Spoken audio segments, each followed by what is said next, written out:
सर्वांना दीपावलीच्या मनापासून शुभेच्छा। ही दिवाळी सगळ्यांना सुखाची, समृद्ध आणि आनंदाची जावो अशा आणि आरोग्यदायी जावो। आरोग्यदायी का म्हणतोय मी? इकडे आतमध्ये बघितले सगळे मेडिसिनल प्लांट आहेत। प्रत्येक आजाराचा उपाय इथं आहे। पोटदुखी ज्यांना आहे त्यांचाही आजाराचा उपाय आहे।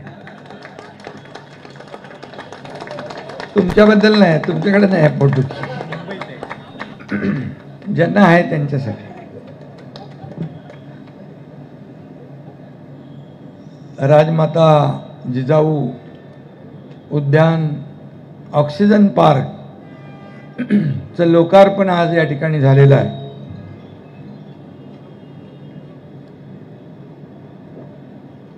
या लोकार्पण प्रसंगी उपस्थित आपले मंत्री प्रताप सरनाईक, खासदार नरेश मस्के, आमदार रवींद्र पाठक, माजी महापौर हरिचंद्र पाटील, आयुक्त सौरभ राव, या ठिकाणी प्रणव अनायल व जुईली मांजरेकर लँडस्केपिंग आणि याचं डिझाईन केलं ते, त्याचबरोबर उद्यान विकसित करणारे आनंद पाटील आणि एक विजय, कोण होता विजय आपला? विजय पाटील। केदार तर शेवटी घेतो त्याचं नाव। केदारने खरं म्हणजे मेहनत केली आहे आणि एक खूप इथं त्याला चॅलेंज स्वीकारून त्यांनी हे उद्यान विकसित केलं, त्याबद्दल केदार पाटील याचं मनापासून मी अभिनंदन करतो। आता मी केलंय, तुम्ही जाऊन घरी करा। आणि असे अधिकारी खऱ्या अर्थाने जर आपल्याला लाभले तर या ठाण्याचा कायापालट व्हायला वेळ लागणार नाही। मी फार याच्यामध्ये नेहमी माझी एकच भूमिका असते की आपल्या शहरामध्ये मोठ्या प्रमाणावर वृक्ष लागवड झाली पाहिजे, झाडांचं प्लांटेशन झालं पाहिजे। मी मागच्या वर्षी आयुक्तांना सांगितलं होतं 1 लाख झाडं लावा। आयुक्तांनी 1,25,000 झाडं लावले आणि ती झाडं मोठी होत आहेत, कारण आपण त्याला हे जिओ टॅगिंग केलं आहे। आणि यावर्षी मी त्यांना सांगितलं 2 लाख झाडांचा टार्गेट करा, तर यावर्षी त्यांनी 2,09,000चं टार्गेट पूर्ण केलेलं आहे। याचा आनंद मला आहे, म्हणून मी आयुक्तांचं मनापासून अभिनंदन करतो आणि त्यांना शुभेच्छा देतो। खरं म्हणजे आम्ही एकदा मुंबऱ्याच्या टेकडीवर एक झाडं लावली होती आणि ती झाडं 3-4 वर्षांनंतर एकदा मी गेलो तिकडे पाहणीसाठी, मोठमोठी झाडं झाली होती ती, आणि त्या झाडांचा वाढदिवस तिथले लोक साजरं करतात दरवर्षी, आणि त्या झाडाला प्रत्येकाचं नाव दिलं होतं। म्हणजे ज्यांनी झाड लावलं त्यांनी त्याला वाढवायचं। मी काय, माझं नाव पण होतं, पण मी एकाला जबाबदारी दिली होती, बाबा तू ह्याचं काम कर म्हणून। आणि ते झाड देखील वाढलेलं पाहिल्यानंतर एक वेगळा आनंद असतो। आणि वृक्षप्रेमी, पर्यावरणप्रेमी खऱ्या अर्थाने समाजामध्ये अनेक लोक आहेत। खऱ्या अर्थाने आता आपण पाहतोय ग्लोबल वॉर्मिंग, क्लायमेट चेंज, अति अवकाळी पाऊस, मे महिन्यात पाऊस सुरू झाला यावर्षी, ऑक्टोबरपर्यंत पाऊस आहे। काय परिस्थिती आहे आपण पाहतोय। आपल्याला तेवढी त्याची हे जाणवत नाही, परंतु मराठवाड्यामध्ये या पावसामुळे पूर परिस्थिती निर्माण झाली आणि म्हणून पुरामध्ये शेतकरी आज संकटात आपला आहे। आणि आपण इथून देखील या मुंबई, ठाण्यातून मोठ्या प्रमाणावर त्यांना जीवनावश्यक वस्तू, कपडे, भांडी सगळं पाठवतोय। आणि एवढं करून आपण थांबलो नाही तर त्या शेतकऱ्यांच्या डोळ्यात आज अश्रू आहेत। पूर परिस्थिती आहे, त्यांच्या घरामध्ये त्यांची जमीन वाहून गेली आहे, घरांची पडझड झाली आहे, पशुधन वाहून गेलं आहे। आणि म्हणून मी दसरा मेळाव्यात सांगितलं होतं की शेतकऱ्यांची दिवाळी आम्ही काळी होऊ देणार नाही, आणि त्याप्रमाणे आपल्या सरकारने 32,000 कोटीचं मोठं पॅकेज तयार केलं। आणि त्यांच्या खात्यात मी काल पाहिलं की खात्यामध्ये जवळपास या ठिकाणी 3,500-4,000 कोटीचं खात्यामध्ये जमा देखील होऊ लागले। म्हणजे त्यांची दिवाळी देखील काळी होऊ नये, त्यांची दिवाळी दुःखात जाऊ नये याचा विचार देखील सरकारने केला. आणि त्याचबरोबर आपल्या कार्यकर्त्यांनी देखील जीवनावश्यक वस्तूंचे किट पाठवले, भांडी पाठवली, तिथले घराची साफसफाई केली, माती साफ केली, चिखल साफ केला, सगळं केलं. त्यांना तिथे आरोग्य व्यवस्था आपण पाठवली. त्या ठिकाणी वैद्यकीय पथकं, डॉक्टर गेले, कारण साथीचे आजार पसरू नये म्हणून स्वच्छता मोहीम घेतली. आणि आज प्रताप सरनाईक यांनी तिथल्या शेतकऱ्यांच्या गायी गुरं वाहून गेली, मरून गेली, यासाठी 101 दूध देणाऱ्या गायी शेतकऱ्यांना देण्याचा निर्णय घेतला. याच्यामध्ये आणखी वाढ होईल. सरकारचं काम करेलच. सरकार कुठेही मागे राहणार नाही. शेतकऱ्यांना मदत देताना हात आकडता घेणार नाही. कारण मी जेव्हा मुख्यमंत्री होतो तेव्हा शेतकरी सन्मान योजना असेल, पीक विमा योजना असेल, अनेक योजना आम्ही सुरू केल्या, त्या आज सुरू आहे. आणि म्हणून शेतकरी आपला अन्नदाता आहे. भारत हा शेतीप्रधान देश आहे. महाराष्ट्र शेतीप्रधान राज्य आहे. शेतकरी आपला प्रमुख घटक आहे. आणि म्हणून आपण नेहमी म्हणतो जय जवान जय किसान. आणि म्हणूनच हा शेतकरी जेव्हा संकटात आहे तेव्हा आपण सगळ्यांनी त्याच्या मागं उभं राहिलं पाहिजे, अशा प्रकारची भूमिका आपण घेतली आणि त्यांना मोठा दिलासा देण्याचं काम केलेलं आहे. आज या ठिकाणी आपण पाहतोय की अनेक जे औषधी वनस्पती आहेत, मी आता आनंद पाटील आणि आपला केदार आणि इतर लोकांना, मगाशी ते काय त्यांचं नाव, ते नाही, ते डॉक्टर राहुल दुर्गुडे यांना या ना वरती, यांना खूप माहिती आहे. त्यांनी ताबडतोब एक एक पत्ता काढला. पत्ता म्हणजे पानाचा पत्ता, नाही तर तुम्ही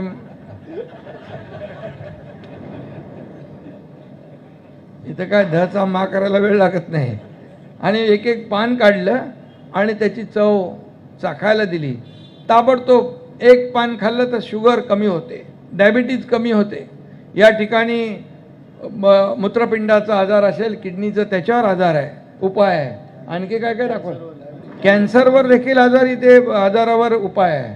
असे अनेक जे काय आजार आहेत दुर्धर, त्यासाठी देखील इथं या ठिकाणी हे एक प्रकारचं ऑक्सिजन पार्क तर झालंच आहे, पण विविध आजारांवर उपचार करणारं हे मोठा दवाखाना आहे, दवाखाना.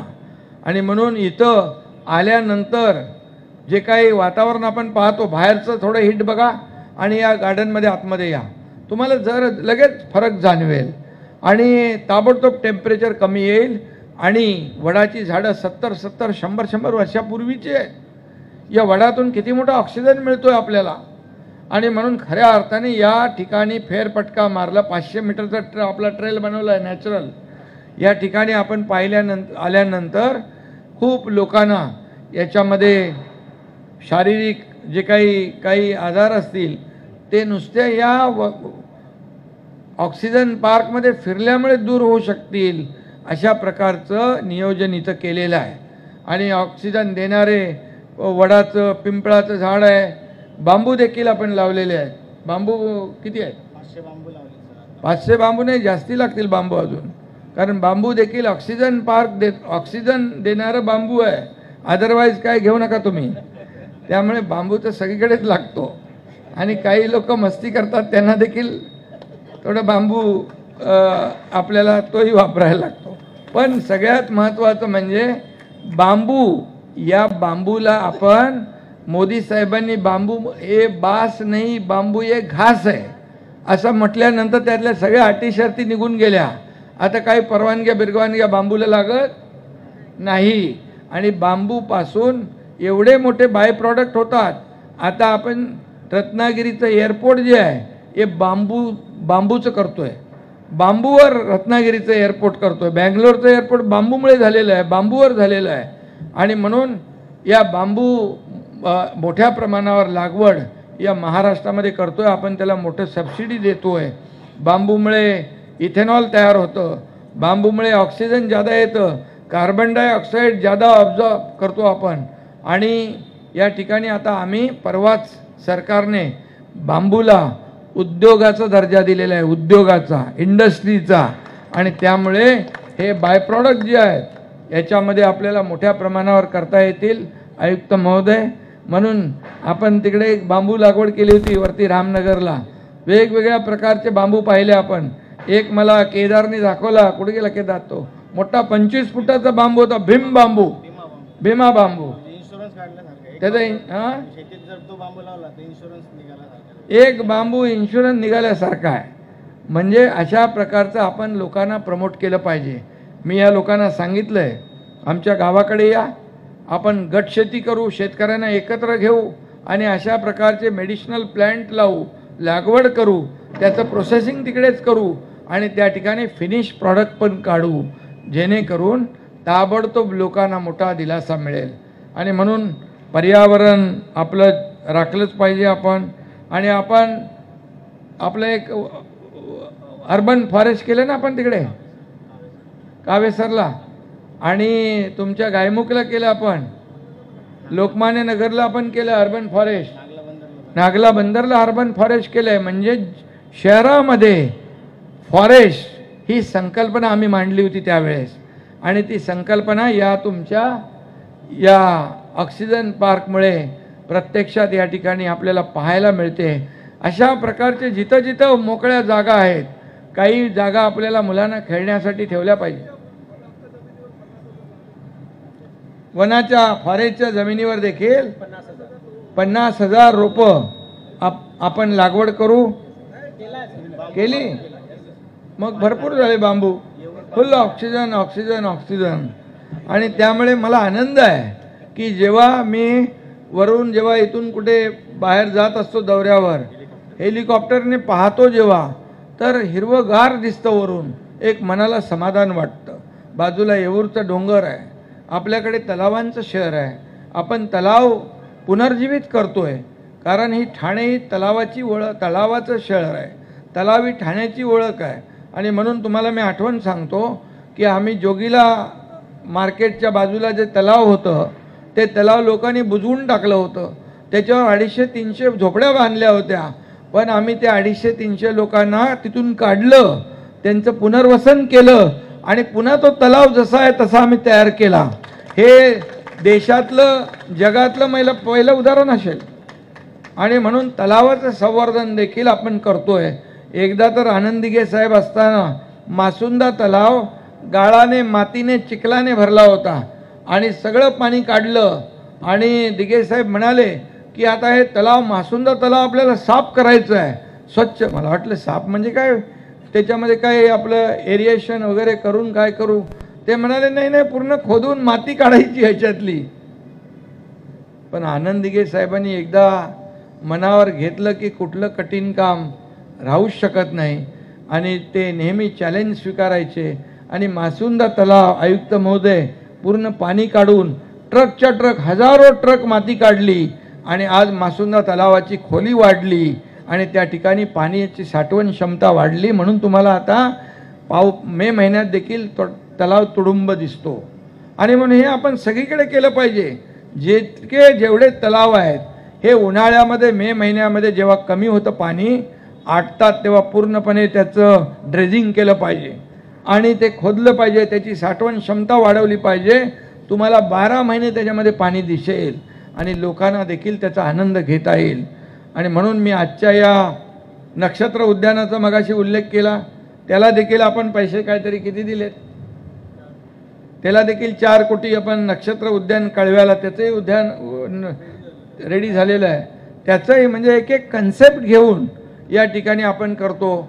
या ठिकाणी देखील हाच कन्सेप्ट होता. म्हणून याला देखील मी आयुक्तांना सांगितलं पैसे इथे कमी पडणार नाहीत, कारण हा नागरिकांच्या जिव्हाळ्याशी निगडीत प्रश्न आहे. कोविडमध्ये आपण पाहिलं की अशी थोडी थोडी झाडं लावायची आणि त्याच्यामध्ये जाऊन लोक बसायचे ऑक्सिजन घ्यायला. आज अशा प्रकारचे ऑक्सिजन पार्क जे आहेत असे निर्माण झाले, तर कोविडचा थांगपत्ता म्हणजे कोविड कधीच आपल्याकडे येऊ शकत नाही. तसा आम्ही त्याला पळवून लावला. जसा मी मुख्यमंत्री झालो कोविडला पळवला, बोले याचा आता लाड नको पळवायला.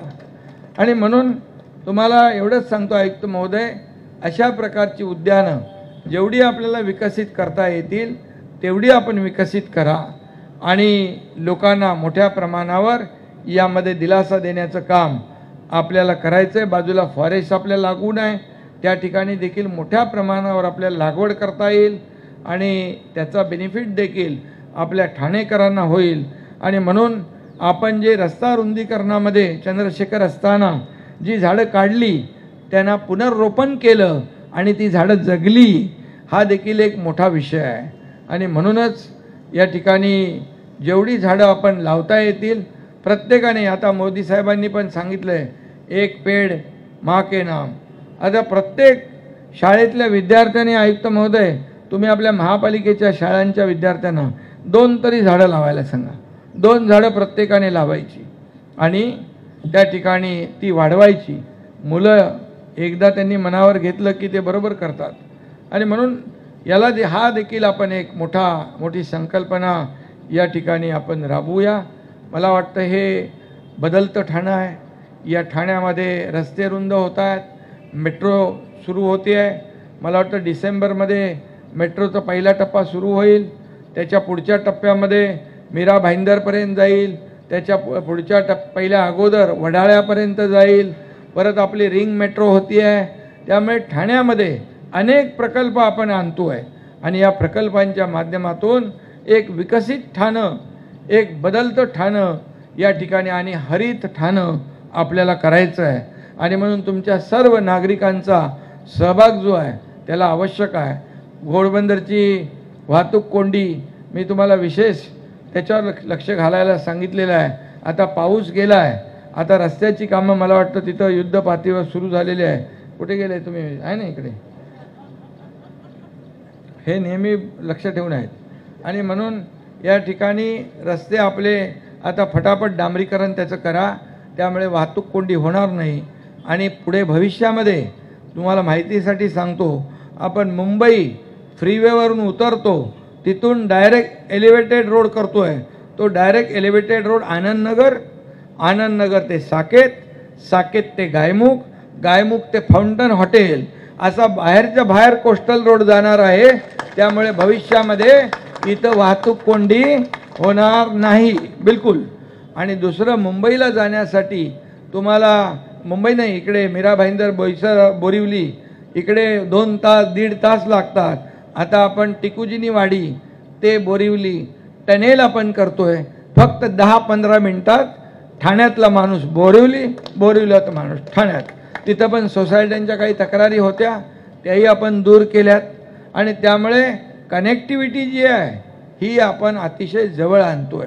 आणि म्हणून या ठाण्यामध्ये हे जे रस्ते आहेत, उड्डाणपूल आहेत, त्याचबरोबर असे जे काही मिसिंग लिंक जे आहेत हे आपल्याला डेव्हलप आपण करू आणि या ठाण्याला एक खऱ्या अर्थाने विकसित ठाणं, हरित ठाणं म्हणू, आपण तलावांचं ठाणं म्हणू. आणि या सगळ्यावर एक प्रकारचा न्याय देण्याचं काम आयुक्त महोदय करतायत, त्यांची टीम करते आहे. मनापासून मी त्यांचं सगळ्यांचं अभिनंदन करतो, मनापासून शुभेच्छा देतो. उशिरापर्यंत तुम्हाला थांबायला लागलं त्याबद्दल दिलगिरी व्यक्त करतो. पुन्हा एकदा दिवाळीच्या खूप खूप शुभेच्छा. धन्यवाद. जय हिंद, जय महाराष्ट्र.